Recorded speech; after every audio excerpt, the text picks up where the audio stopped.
আমরা মূলত যে সমস্যাটা পড়ে থাকি সেটা হচ্ছে রিফ্রেশ বাটনটা আসে, বাট এখান থেকে শো মোর অপশনে চাপার পরে ফাংশনগুলো আবার আসে। হ্যাঁ, মানে ভিতরে লুকানো থাকে। তো এটাকে কিভাবে উইন্ডোজ 10 এর মতো লাইক দেওয়া যায়, এর জন্য আমরা চলে যাব ক্রোম ব্রাউজারে। ক্রোম ব্রাউজারে যাওয়ার পরে এখানে উইনারো টুইটার এটা দিয়ে সার্চ করলে প্রথম যে ওয়েবসাইটটা আসতেছে এখান থেকে এই অপশনটা মানে ডাউনলোড করতে হবে। ডাউনলোড করে নেওয়ার পরে এখান থেকে ফাইলটাকে এক্সট্রাক্ট করতে হবে।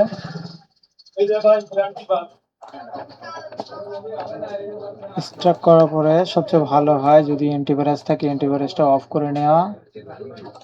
সেটা করতে হবে।